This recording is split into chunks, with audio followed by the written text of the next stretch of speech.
जय हिंद साथियों, स्वागत है आपका self study classes with Sumit Jain YouTube channel में।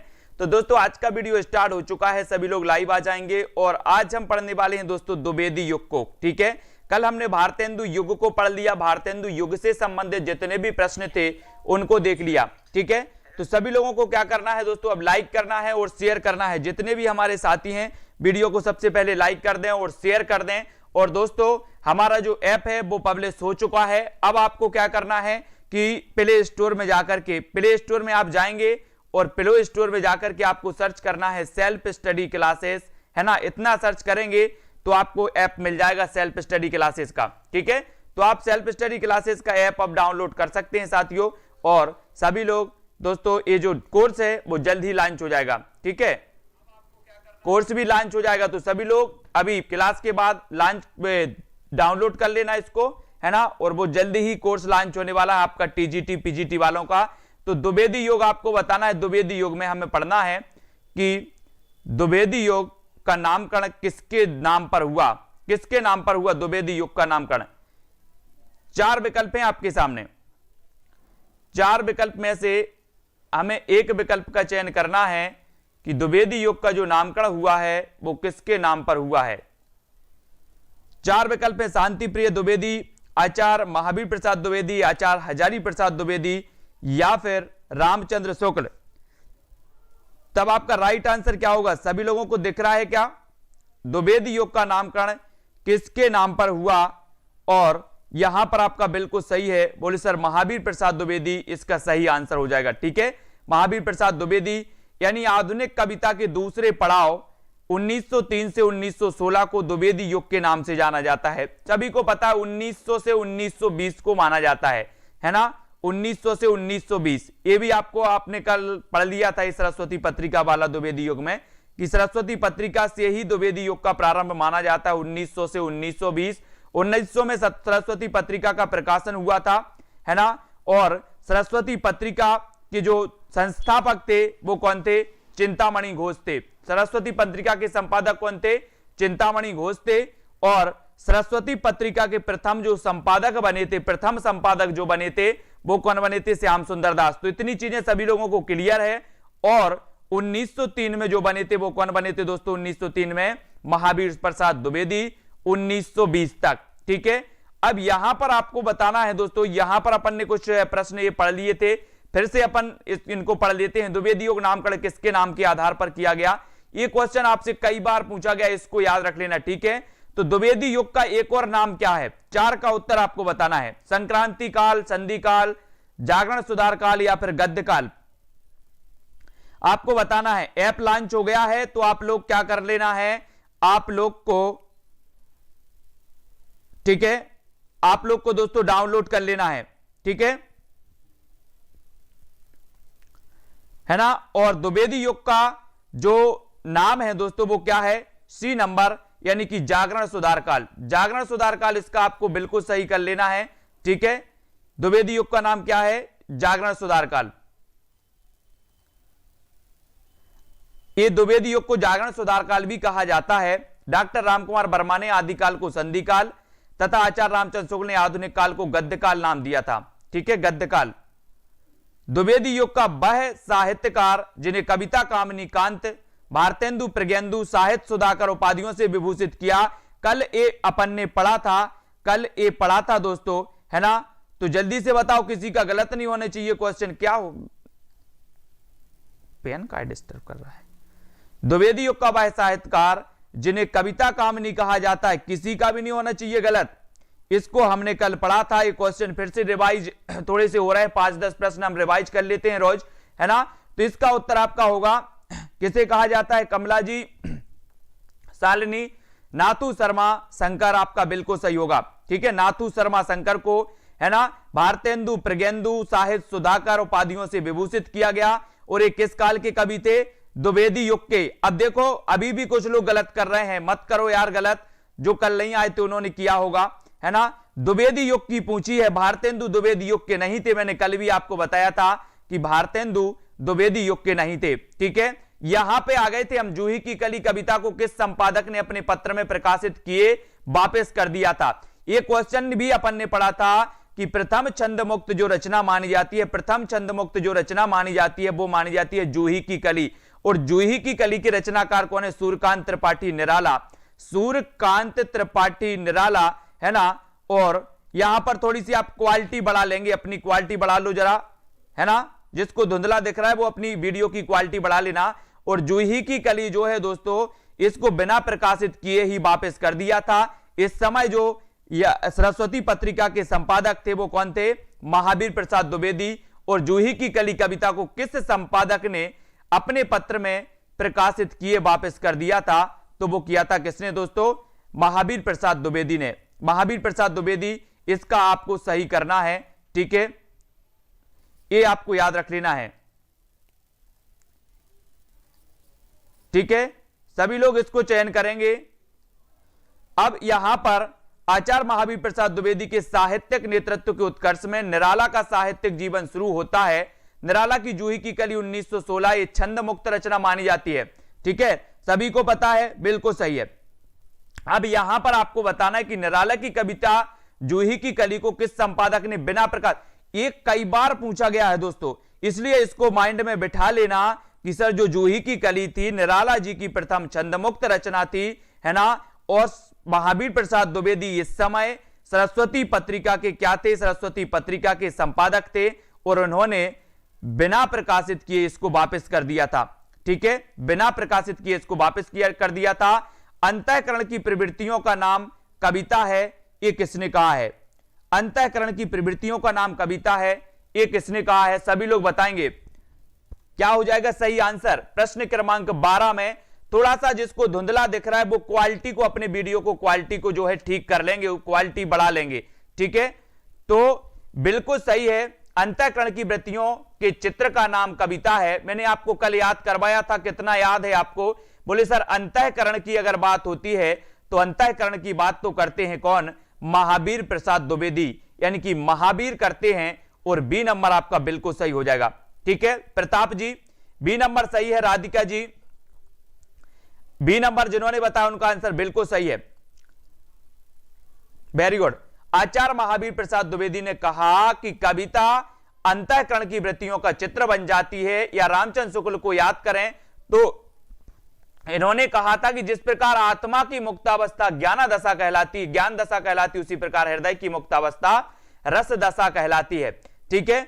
इतनी चीज आप लोगों को क्लियर है। ये प्रश्न आपका रिवाइज हो गया है, कल भी अपन ने प्रश्न पढ़े थे ये 4-5 और आज भी अपन ने पढ़ लिया। अब आपको बताना है कि इनमें से द्विवेदी युग का कवि कौन सा नहीं है। द्विवेदी युग के कवि आपको पता होनी चाहिए। बोले सर महावीर प्रसाद द्विवेदी के नाम पर द्विवेदी युग का नाम रखा गया, बिल्कुल सही है ना। अयोध्या से उपाध्याय हरियोध खड़ी बोली में इन्होंने हिंदी का प्रथम महाकाव्य लिखा था। कौन सा लिखा था? प्रिय प्रवास। इन्होंने प्रिय प्रवास महाकाव्य लिख दिया, हिंदी खड़ी बोली का प्रथम महाकाव्य था, है ना। और द्विवेदी युग का कवि नहीं है तो कौन नहीं है? हमने एक क्वेश्चन पढ़ा था, बोले सर अयोध्या से उपाध्याय हरियोध हैं, है ना, रामनरेश त्रिपाठी हैं, मैथिली शरण गुप्त हैं, लेकिन कौन नहीं है? सोहनलाल। वेरी गुड आंसर, सभी लोगों ने बिल्कुल सही आंसर बताए हैं। अब दोस्तों यहां तक अपन ने पढ़ लिया था, अब यहां से अपन को पढ़ना है, ठीक है। ये आज का जो है वो अब यहां से स्टार्ट होता है। द्विवेदी युग के सर्वश्रेष्ठ जो गीतकार हैं माने जाते हैं, कौन माने जाते हैं? यहां से अपना आज का सेशन स्टार्ट होता है। द्विवेदी युग के सर्वश्रेष्ठ प्रगीतकार कौन माने जाते हैं? रूपनारायण पांडे, लोचन प्रसाद पांडे, मुकुटधर पांडे। द्विवेदी युग का बताना है। द्विवेदी युग का सभी लोगों को पता है 1900 से 1920 का काल द्विवेदी युग का काल माना जाता है, ठीक है। और 1918 से 1936 का काल छायावाद युग का काल माना जाता है, यह भी आपको याद रखना है, ठीक है। और द्विवेदी युग के सर्वश्रेष्ठ जो गीतकार माने जाते हैं, प्रगीतकार माने जाते हैं, वो कौन माने जाते हैं? अमरजीत कुमार जी, नैन्सी रानी, अनीता देवी, कविता जी। प्रश्न क्रमांक 14 में हमें चयन करने के लिए बोला है और सभी लोगों को ऐप डाउनलोड जरूर कर लेना है। प्ले स्टोर में सर्च करना है self study classes. Self study classes आप सर्च करेंगे तो आपको जो चैनल का अपना एक मोनो दिख रहा होगा, self study classes YouTube channel का मोनो, यही मोनो उसमें डला है ना। तो द्विवेदी युग के सर्वश्रेष्ठ प्रगीतकार माने जाते थे, तो वो माने जाते थे कौन? मुकुटधर पांडे। कौन माने जाते थे? मुकुटधर पांडे, यानी कि सी नंबर आपको बिल्कुल सही हो जाएगा। सी नंबर, मुकुटधर पांडे को छायावाद का प्रवर्तक कहा है रामचंद्र शुक्ल ने। मुकुटधर पांडे को छायावाद का प्रवर्तक किसने कहा है? किसने कहा है दोस्तों? रामचंद्र शुक्ल जी ने। और ये द्विवेदी युग के श्रेष्ठ प्रगीतकार माने जाते हैं, ये भी याद रख लेना है। अब ये मत सोचना कि एक कवि दूसरे युग में, तो एक कवि दूसरे युग में भी था, इस युग में भी था। इस प्रकार से लोचन प्रसाद पांडे के अनुज मुकुटधर पांडे भी सुकवि थे। वे प्रकृति के उपासक थे। इनके काव्य में भावात्मकता, आंतरिक संवेदना और रहस्यात्मक अनुभूति के दर्शन होते हैं।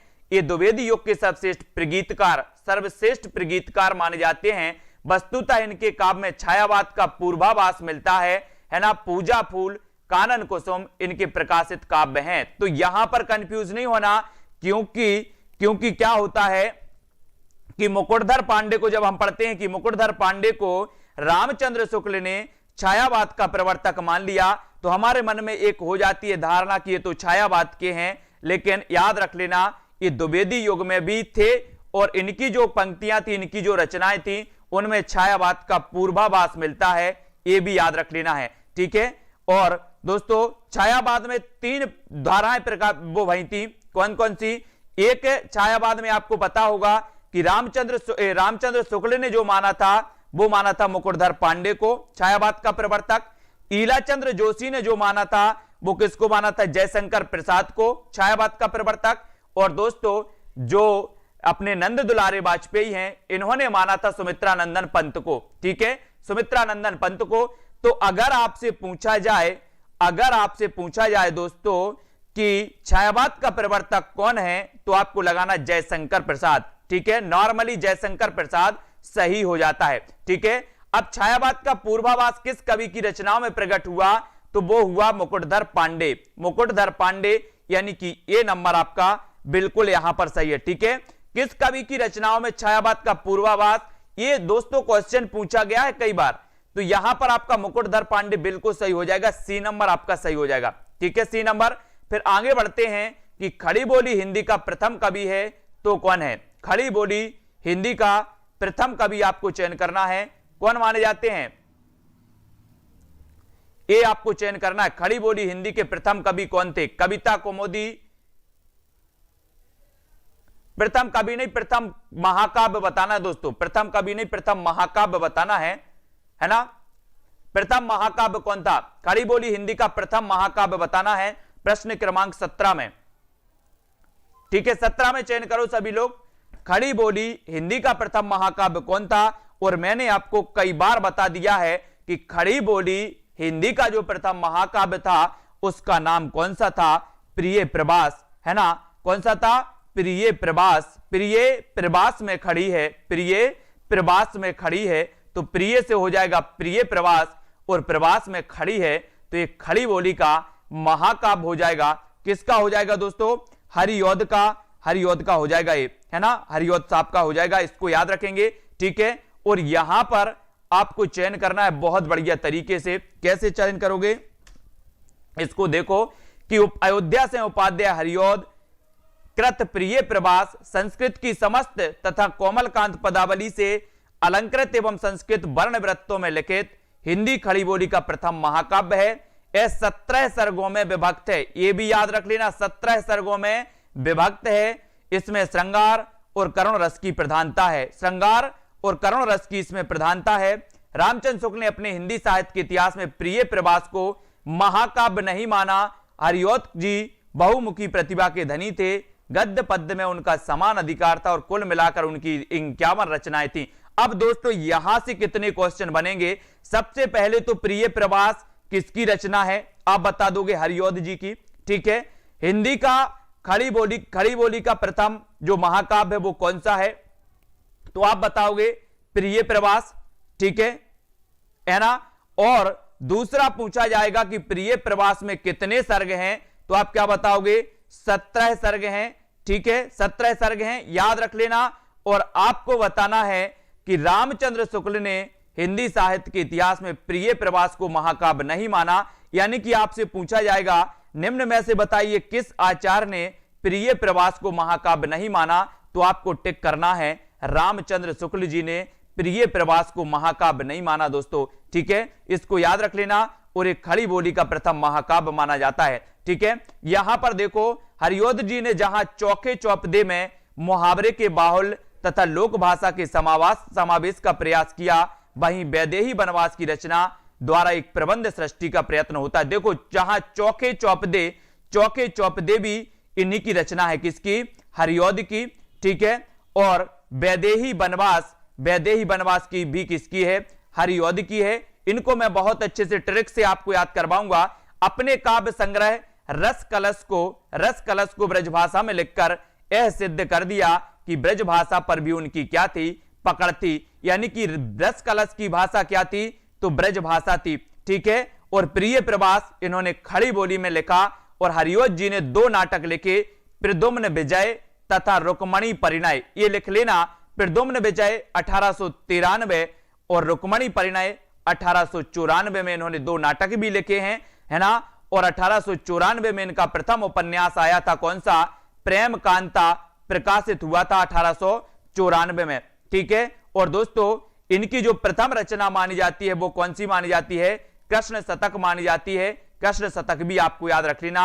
और बहुत सारी इनकी रचनाएं हैं, इनको हम जब द्विवेदी युग में अच्छे से जब आपको पढ़ाएंगे उनके बारे में और भी अच्छे से पढ़ेंगे। फिलहाल अगला क्वेश्चन 18 का आपको बताना है कि खड़ी बोली हिंदी का आधुनिक कालीन प्रथम महाकाव्य है तो कौन सा है। एक क्वेश्चन तो पूछा ही जाता है, एक क्वेश्चन पूछा जाता है, ये आपको रट लेना है। और आपको पता होगा कि आज मैंने बहुत सारी पीडीएफ भी आपको दी थी, कहां पर, व्हाट्सएप पर, टेलीग्राम पर, सब जगह दी थी, है ना।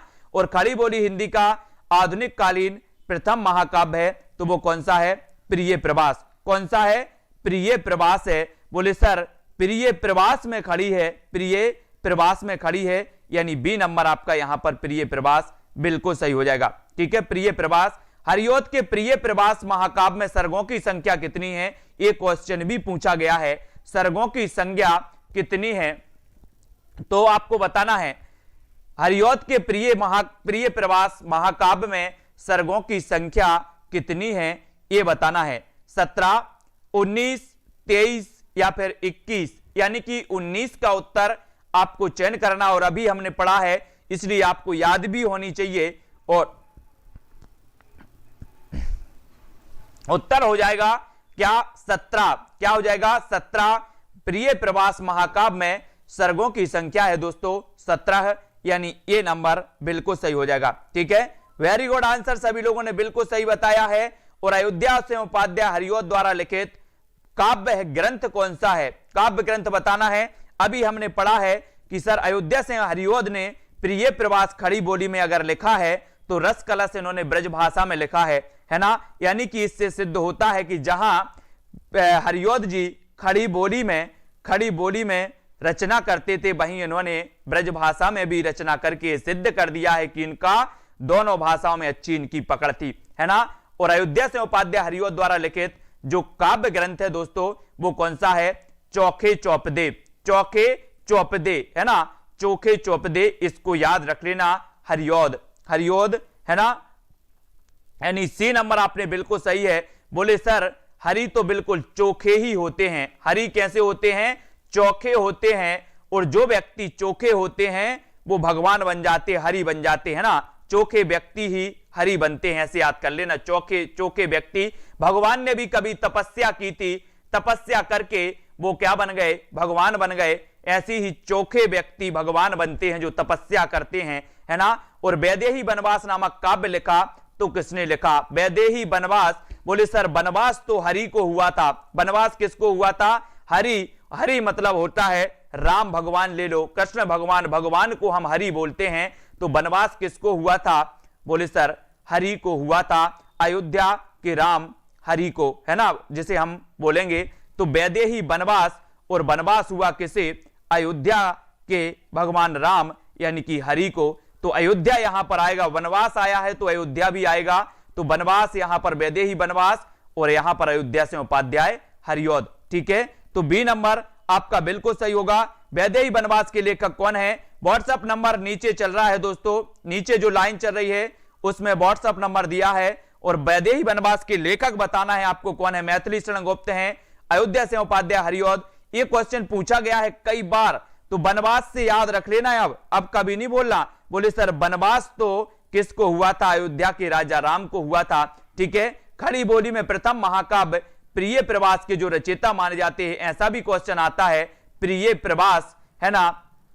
और आपको पता है कि ये प्रिय प्रवास जो है ये भी किसका है, अयोध्या से उपाध्याय हरिऔध का है, क्योंकि अयोध्या के राजा राम को वनवास हुआ तो वैदेही वनवास रचना अयोध्या से उपाध्याय हरिऔध की। और दोस्तों अयोध्या के राजा राम प्रिय के साथ, अपनी प्रिय के साथ वनवास गए थे, है ना। तो प्रिय प्रवास भी किसकी रचना हो जाएगी, अयोध्या से उपाध्याय हरिऔध की। तो ये सी नंबर हिंदी खड़ी बोली का प्रथम महाकाव्य भी इसे कहा जाता है। और रामचंद्र शुक्ल जी ने इसे महाकाव्य नहीं माना। रामचंद्र शुक्ल जी ने किसे महाकाव्य नहीं माना, प्रिय प्रवास को महाकाव्य नहीं माना। ये चीज भी आपको याद रखनी है। और खड़ी बोली हिंदी का प्रथम महाकाव्य, दोस्तों रट लेना, इसको रट लेना, प्रिय प्रवास के बारे में आपको रटना है दोस्तों, है ना। कई बार पूछा गया ये प्रिय प्रवास, इसलिए अयोध्या से उपाध्याय हरिऔध को नहीं भूलना है। कौन सी रचना अयोध्या से उपाध्याय हरिऔध की नहीं है, यानी कि 25 का 4 विकल्प है, कौन सी नहीं है ये चीज आपको बतानी है।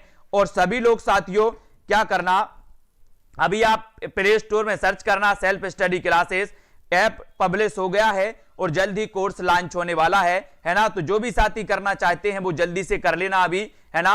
और कौन सी रचना अयोध्या से उपाध्याय हरिऔध की नहीं है, तो कौन सी नहीं है, विचित्र विवाह है, ये नहीं है। बाकी वैदेही वनवास, चुभते चौपदे और चोखे चौपदे, आपको पता है दोस्तों कि जो चोखे लोग होते हैं, चोखे होते हैं, वो क्या बन जाते हैं, चोखे लोग भगवान बन जाते हैं तपस्या करके, है ना, हरि बन जाते हैं। तो चोखे चौपदे किसकी हो जाएगी, अयोध्या से उपाध्याय हरिऔध। या ऐसे ही बात करें कि अयोध्या के राजा राम चोखे थे, बहुत चोखे थे, है ना, इसलिए वो राम कहलाए, भगवान कहलाए।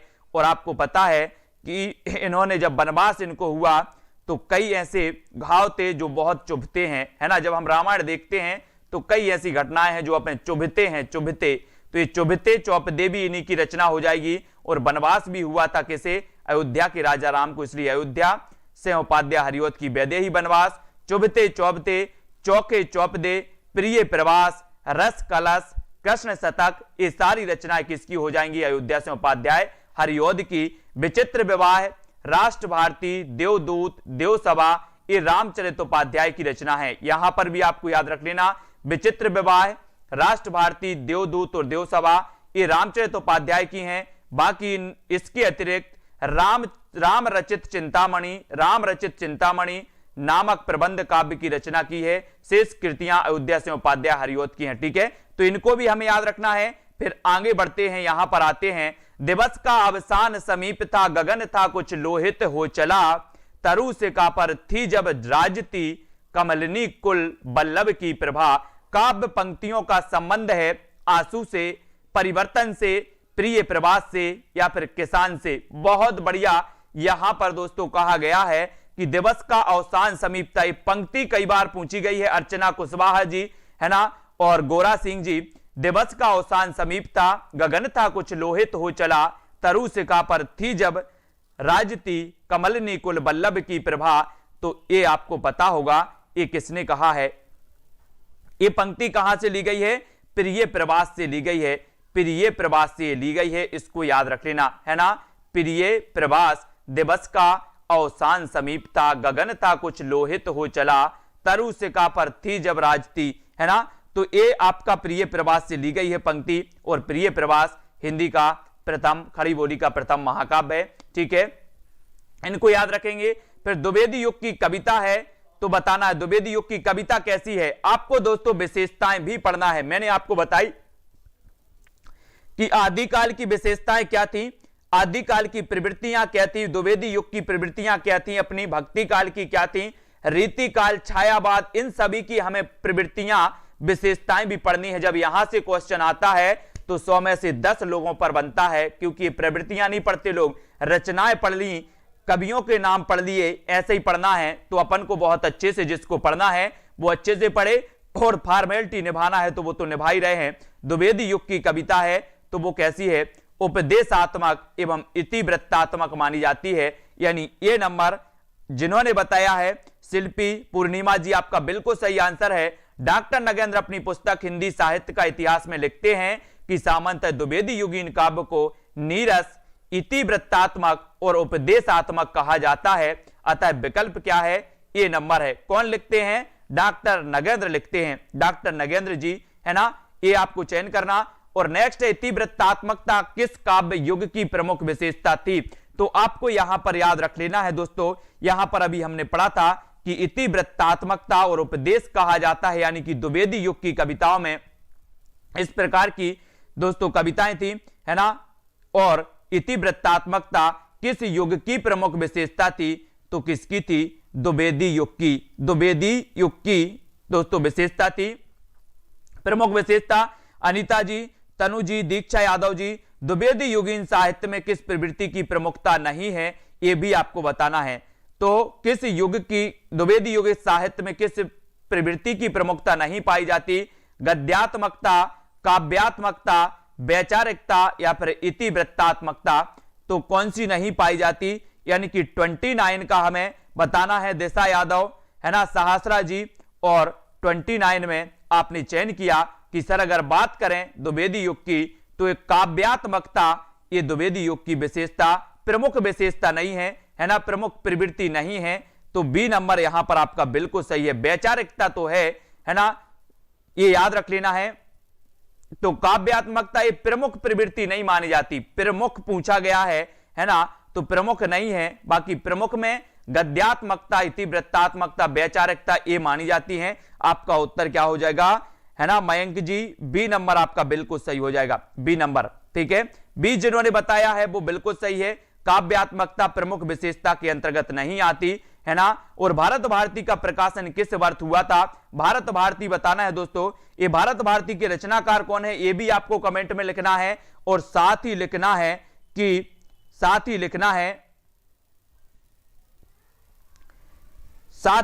भारत भारती का प्रकाशन किस वर्ष हुआ?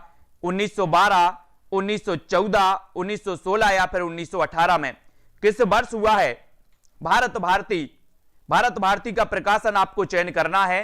तो ये भारत भारती के रचनाकार कौन थे ये भी आपको बताना है। भारत भारती के रचनाकार कौन थे और बताना है, ठीक है।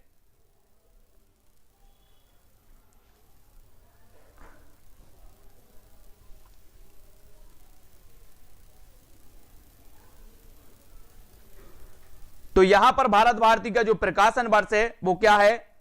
ए नंबर, है ना, 1912 माना जाता है। और आपका ए नंबर जो है वो बिल्कुल सही है। अब यहां पर देखो कंफ्यूज नहीं होना, ये भारत भारती बहुत लोग कंफ्यूज हो जाते हैं, काय में बता देते हैं भारतेंदु, लेकिन ये किसकी है भारत भारती? मैथिली शरण गुप्त की है, मैथिली शरण गुप्त जी की है भारत भारती। और इसका रचना काल 1912 है, ठीक है, इसको याद रख लेना। और मैथिली शरण गुप्त मैंने आपको कई बार बताया है कि इनका उपनाम क्या था? दद्दा, इनका उपनाम था दद्दा। और ये मधुप उपनाम से भी लिखते थे, मधुप उपनाम था भी इनका और दद्दा भी इनका उपनाम था, ठीक है।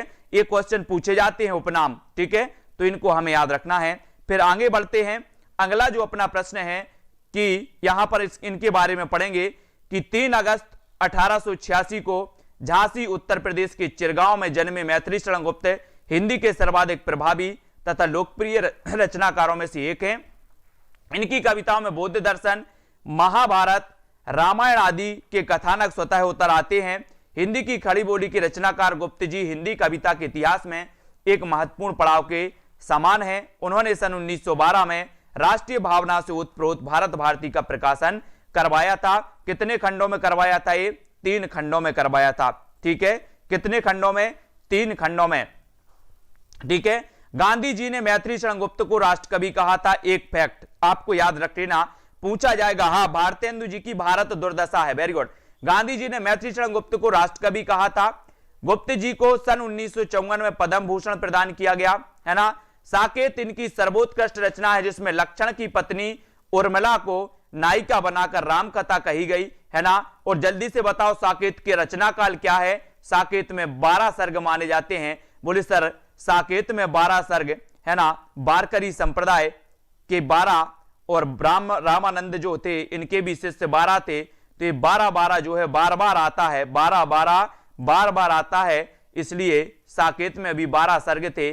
और साकेत का रचना काल क्या है ये जल्दी से आपको चयन करना है। और इनकी अन्य प्रमुख रचनाएं कौन कौन सी हैं? जयद्रथ वध है ना, विकट भट्ट है, गुरुकुल किसान, गुरुकुल भी है, किसान है, सिद्धराज, जय भारत, द्वापर, बैतालिक, कुणाल, यशोधरा भी है इनका खंड काव्य है ना, पंचवटी, हिडिंबा, अर्जन विसर्जन, काबा करबला है ना। और ये साकेत क्या है? ये महाकाव्य है, ठीक है।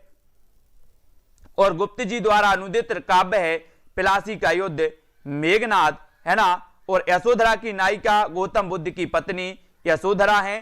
किसान में एक सामान्य किसान के जीवन संघर्ष की कथा है इनकी किसान में, ठीक है। 1931 साकेत का माना जाता है, नोट्स कर लेना 1931 साकेत। और इसमें कितने सर्ग हैं? 12 सर्ग हैं, ये भी नोट्स करना है। रंग में भंग राजपूत आन की कथा है इसमें, रंग में भंग है ना। जैनी मार्क्सी पुत्री, जैनी पर रचित प्रबंध काव्य है, ठीक है। मैथिली शरणगुप्त की प्रथम पुस्तक कौन थी? रंग में भंग। मैथिली शरणगुप्त की प्रथम पुस्तक कौन थी? रंग में भंग का प्रकाशन 1909 में हुआ, किंतु इनकी ख्याति का मूल आधार भारत भारती 1912।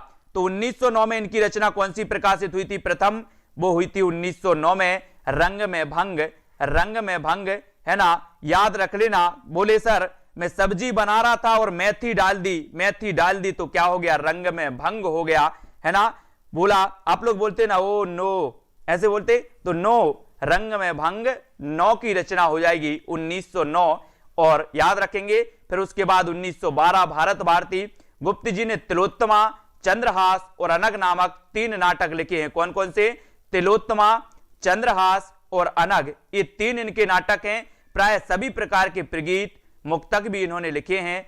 और मैथिली शरणगुप्त जो थे वो राम भक्त कवि थे, ये भी याद रख लेना। कभी कभी पूछा जाता है कि मैथिली शरणगुप्त किस काव्य धारा से संबंधित थे, राम भक्ति धारा या कृष्ण भक्ति धारा, है ना। तो ये राम भक्त थे या कौन से भक्त थे, राम या कृष्ण, इस प्रकार से याद रख लेना। गुप्त जी की प्रारंभिक रचनाएं कलकत्ता से निकलने वाले वैश्योपकारक में प्रकाशित होती थी। बाद में इनका परिचय आचार्य महावीर प्रसाद द्विवेदी से हुआ और इनकी रचनाएं फिर सरस्वती में प्रकाशित होने लगी, ठीक है। बिल्कुल सही है। अब अगला क्वेश्चन आपको बताना है कि भारत भारती में किस भावना की रूपरेखा प्रस्तुत है। तो 31 का आंसर आपका सही क्या हो जाएगा? सभी लोग लाइक जरूर कर देना और जितने लोगों ने अभी ऐप डाउनलोड नहीं किया है वो कर लेना। जल्दी आपका कोर्स लॉन्च होगा, है ना, जहां पर आप व्यवस्थित रूप से बिल्कुल शुरुआत से पढ़ पाएंगे। और भारत भारती में किस भावना की रूपरेखा प्रस्तुत है? तो वो है दोस्तों राष्ट्रीय भावना की, है ना। राष्ट्रीय भावना यानी बी नंबर आपका बिल्कुल सही है। राजपूती आन की कथा है, तो कौन सी है? राजपूती आन की कथा कौन सी है? आपको पता है कि मैथिली शरणगुप्त जी की प्रथम जो रचना मानी जाती है, प्रथम जो पुस्तक मानी जाती है वो मानी जाती है रंग में भंग। रंग में भंग यानी कि 1909, रंग में भंग 1909, ठीक है। ये प्रथम पुस्तक है गुप्त जी की। और राजपूती आन की कथा है तो कौन सी है? रंग में भंग। रंग में भंग 1909, रंग में भंग 1909, ऐसे याद रखना है ना। ऐसे आपके क्रमबद्ध भी कभी कभी पूछ लिया जाए तो क्रमबद्ध के लिए भी आपको तैयार रहना है। चिरगांव किस कवि का जन्म स्थान है? चिरगांव किस कवि का जन्म स्थान है? माखनलाल चतुर्वेदी, मैथिली शरणगुप्त, सुभद्रा कुमारी चौहान या पंत जी का? 1886 में चिरगांव जिला झांसी में दोस्तों इनका क्या हुआ था? क्या हुआ था? जन्म हुआ था। किसका? किसका हुआ था? 33 में सभी ने बता दिया कि सर मैथिली शरणगुप्त, इन्हें राष्ट्र कवि कहा जाता है। और इन्हें राष्ट्र कवि कहा था किसने? महात्मा गांधी जी ने इन्हें राष्ट्र कवि कह दिया, है ना, ये भी याद रखना। और किसान के रचनाकार कौन है? किसान, किसान बताना है।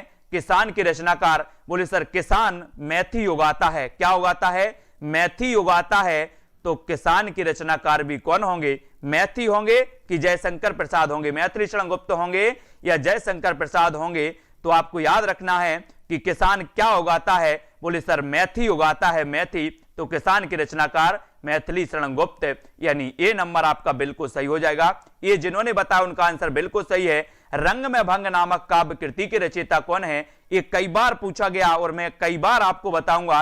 इतने बार बताऊंगा कि आपको रट जाएगा, और रट जाएगा तो आप सही करके आएंगे। बोले सर 1909 की बात कर रहे हो तो रंग में भंग, 1912 की अगर बात कर रहे हो तो भारत भारती, और भारत भारती की जो प्रसिद्धि का आधार है दोस्तों वो मैथिली शरण गुप्त जी का है, और 1909 में इनकी रंग में भंग पुस्तक निकली थी जो कि गुप्त जी की प्रथम मानी जाती है, प्रथम। ठीक है, इनको याद रखेंगे। अब निम्न में से एक मैथिली शरण गुप्त की रचना नहीं है तो कौन सी नहीं है? मैथिली शरण गुप्त की रचना कौन सी नहीं मानी जाती? हमने बहुत पढ़ी मैथिली शरण गुप्त की। रोमा जी, सहस्रा, कौन सी सिद्धराज, जय भारत, हिडिंबा या फिर कृषक कृदन्न, यानी कि 36 में हमें चयन करना है कि मैथिली शरण गुप्त की काव्य रचना नहीं है। तो अभी हमने पढ़ा था कि सिद्धराज भी है, हिडिंबा भी है ना, जय भारत भी है, लेकिन कौन सी नहीं है? कृषक क्रंदन, कृषक क्रंदन ये रचना नहीं है, ये याद रख लेना, है ना। जय भारत कौन बोलेगा? बोले सर कोई राष्ट्र कवि ही बोलेगा। इन्होंने जय भारत बोला इसलिए राष्ट्र कवि इन्हें कह दिया गया जय भारत। बोले जय भारत, भारत भारती, जय द्रथ बध, है ना, ये इन्होंने बोला। और ये दोस्तों मैथी कहां रखते हैं हम? डिब्बा में रखते हैं। डिब्बा या डिब्बा में अपन क्या रखते हैं? बोले सर हमारे घर में इस प्रकार से डिब्बा में मैथी रखी जाती है। तो यहां पर आया डिब्बा, डिब्बा है डिब्बा, और डिब्बा में हम रखते हैं मैथी। तो डिब्बा में आपका क्या बनेगा? हिडिंबा मैथिली शरण गुप्त। और मैथिली शरण गुप्त सिद्ध कवि थे। कैसे कवि थे? ये बहुत ही सिद्ध, इसलिए इन्हें राष्ट्र कवि कहा गया। तो सिद्धराज भी इन्हीं की रचना है, ऐसे भी इनको याद रखेंगे, है ना। मैथिली शरण गुप्त द्वारा रचित जयद्रथ बध क्या है? जयद्रथ बध क्या है दोस्तों? इनका एक यशोधरा है। इनका एक यशोधरा क्या है? खंड काव्य है, महाकाव्यात्मक खंड काव्य। कभी कभी पूछा जाता है कि मैथिली शरण गुप्त का कि कौन सी रचना महाकाव्यात्मक खंड काव्य है, तो वो है दोस्तों यशोधरा, उसको याद रखेंगे। और मैथिली शरण गुप्त द्वारा रचित जो जयद्रथ बध है, जयद्रथ बध है, वो कौन सा है? खंड काव्य है, खंड काव्य है। और जयद्रथ बध में देखो जरा, दो खंड आते हैं, एक तो जयद्रथ और दूसरा बध, एक तो जयद्रथ और दूसरा बध। बोले सर योजक चिन्ह लगा तो इसके दो खंड बन गए, एक जयद्रथ बन गया, एक बध बन गया, खंड बन गए, तो ये क्या हो जाएगा? खंड काव्य हो जाएगा। ये महाकाव्य नहीं होगा, ये क्या हो जाएगा? खंड काव्य। ऐसे थोड़ा सा गौर करना है, ठीक है, ऐसे आप गौर करेंगे। अब मैथिली शरण गुप्त द्वारा रचित जयद्रथ बध का प्रकाशन 1910 ईस्वी में हुआ, और मैथिली शरण गुप्त की प्रारंभिक रचनाओं में भारत भारती को छोड़कर जयद्रथ बध की प्रसिद्धि सर्वाधिक रही। हरिगीतिका छंद में रचित यह खंड काव्य कौन से छंद में रचित है? हरिगीतिका छंद में, ठीक है। 1910 इसका रचना काल माना जाता है।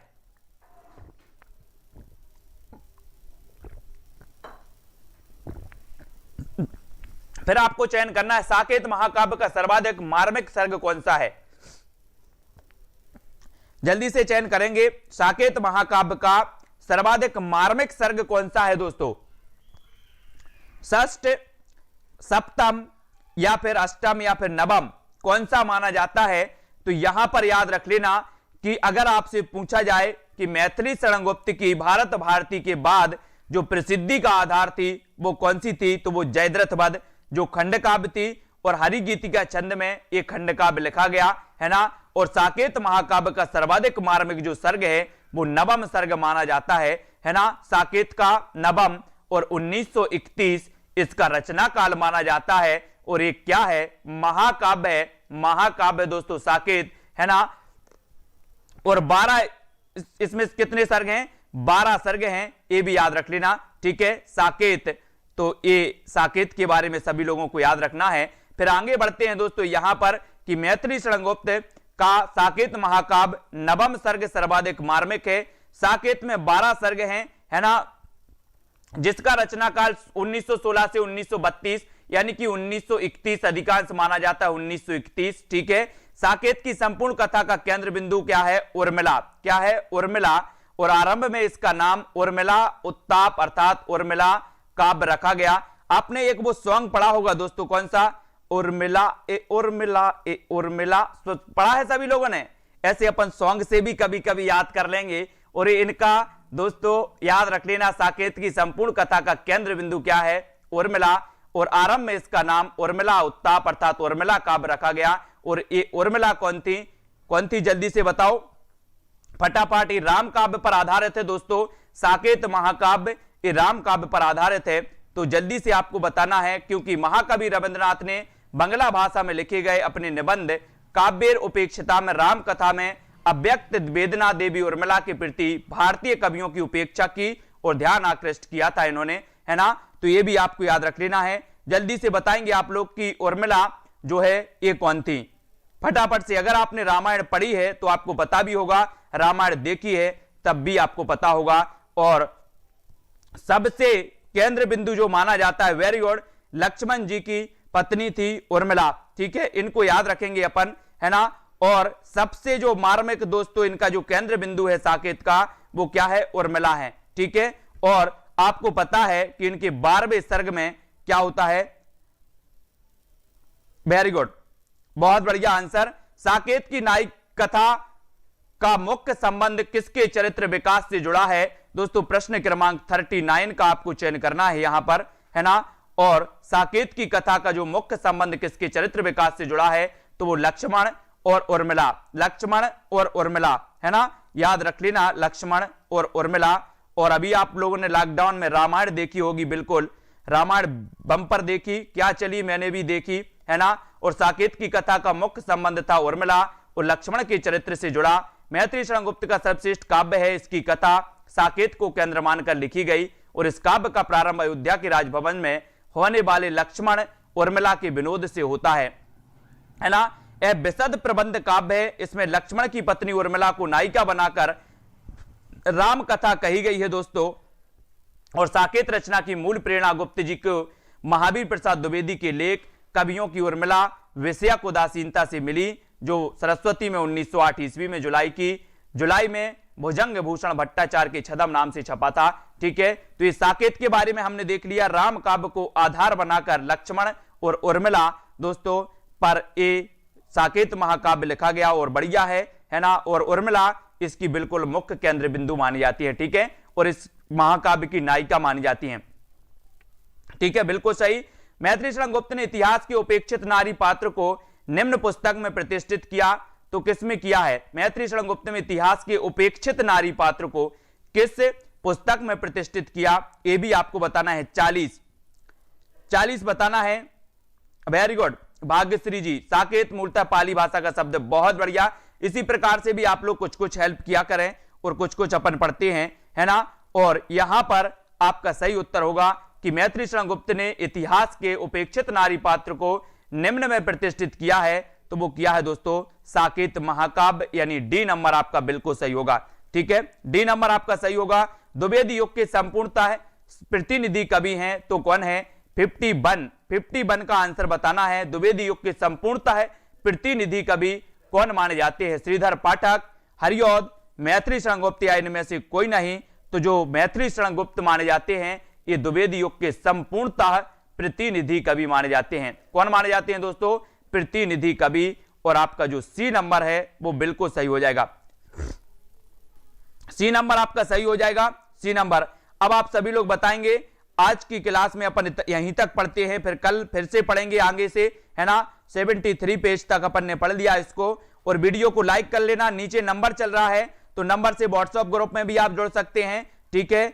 और नंबर आपको पता ही है दोस्तों, 909860 है ना 9291 ये नंबर है। इस नंबर से आप व्हाट्सएप ग्रुप में जुड़ें। और प्ले स्टोर से दोस्तों अपना जो ऐप है वो पब्लिश हो गया है, यानी कि इस ऐप को आपको जल्दी से डाउनलोड कर लेना है। और आपको यहां पर जल्दी कोर्स मिलेगा, है ना, जहां पर आपकी बिल्कुल शुरुआत से हिंदी साहित्य के इतिहास लेखन से आपको एक कोर्स मिलेगा, ठीक है। तो दोस्तों आपको जल्दी से प्ले स्टोर में सर्च करना है सेल्फ स्टडी क्लासेस। क्या सर्च करोगे, सेल्फ स्टडी क्लासेस आपको सर्च कर लेना है। और दोस्तों ये ऐप डाउनलोड कर लेना है ना, सभी लोगों को, है ना। पढ़ते रहो निरंतर। मंजू यादव, पिंकी जी, पूनम जी, रोमा जी, दारसू, भवानी, मायाराम, गोविंद जी, सोनू जी, अगर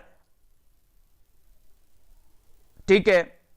अब आपको क्या करना है, आपको दोस्तों इसी प्रकार से पढ़ते रहना है, ठीक है। और निरंतर जब आप पढ़ते हो तो आपको निश्चित ही बहुत सारी चीजें आने लगती हैं, ठीक है।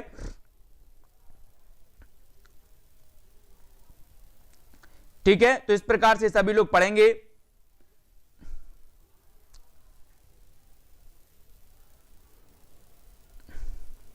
और ग्रुप में सभी लोग जुड़ जाएं, ग्रुप में सभी लोग जुड़ेंगे, है ना। और जब आप ग्रुप में जुड़ जाते हैं तो वहां पर बहुत सारी चीजें आपको मिलती हैं। और टेलीग्राम ग्रुप में अगर आप जुड़ते हैं तो वहां पर टेस्ट भी आपके करवाए जाते हैं, है ना, टेस्ट भी होता है वहां पर टेलीग्राम ग्रुप में। तो टेलीग्राम ग्रुप से भी आपको जुड़ जाना है। और नीचे डिस्क्रिप्शन में लिंक दी है व्हाट्सएप ग्रुप की।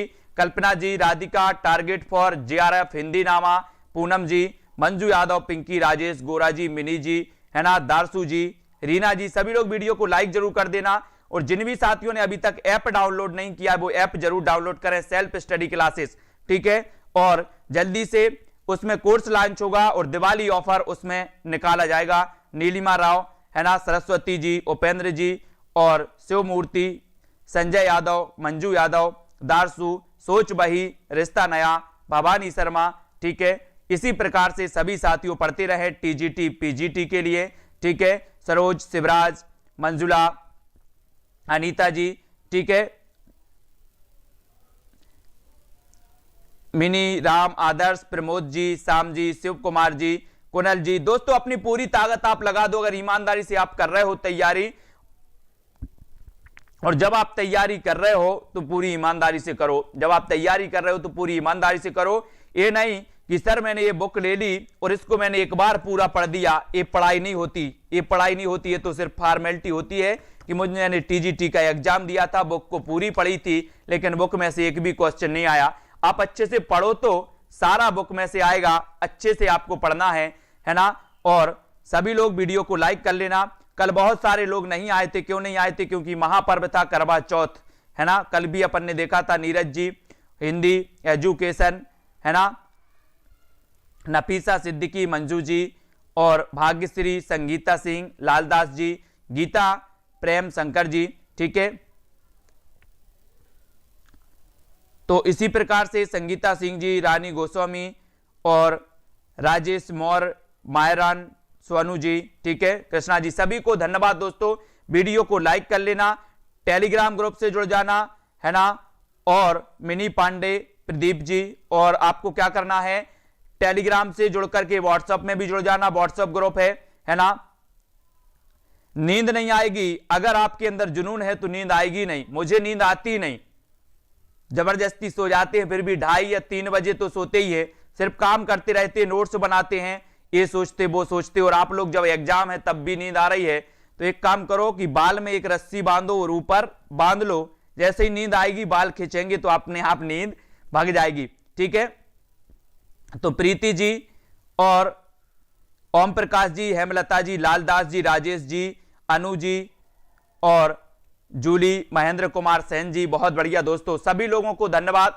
सभी लोग इसी प्रकार से हम आपको सपोर्ट करते हैं, आप हमें सपोर्ट करते रहें और आगे बढ़ते रहें। शिव कुमार जी, है ना, और तेज प्रताप, आदर्श जी। तो सभी लोग अपने अपने एग्जाम में, टीजीटी वाले अपने ग्रुप में, टीजीटी पीजीटी वाले, मास्टर कैडर वाले अपने ग्रुप में जुड़ेंगे, यूके एलटी ग्रेड वाले अपने ग्रुप में, एचपी टेट वाले अपने ग्रुप में जुड़ेंगे, ठीक है। तो जो जिस एग्जाम से संबंधित है वो अपने अपने ग्रुप में नीचे लिंक दी है, या फिर व्हाट्सएप में आप कुछ भी करोगे तो आपको भाई साहब क्या मिल जाएगी, लिंक मिल जाएगी, सोनू सिंह जी, है ना। और सभी लोग अपने अपने लिंक से जुड़ जाना। अनंत रतूड़ी, कृष्णा, गीता जी, सुनील जी, एसआर, कृष्ण यादव, श्याम जी, सभी को धन्यवाद दोस्तों। और इसी प्रकार से सभी लोग जुड़े रहेंगे, वीडियो को लाइक करते रहेंगे, शेयर करते रहेंगे अपने मित्रों तक। और ये 9 बजे वाली क्लास तो अपनी चल ही रही है। सभी लोग ऐप डाउनलोड जरूर करें, जल्दी से प्ले स्टोर खोलें, वहां पर सर्च करें self study classes, self study classes, है ना। तो आपको मिल जाएगा। अनु जी, भाग्यश्री, रंजीता जी, ठीक है। तो आज के वीडियो के लिए बस इतना ही, मिलते हैं फिर से कल, है ना, पुनः है दोस्तों। तो आज के वीडियो के लिए इतना ही, जय हिंद।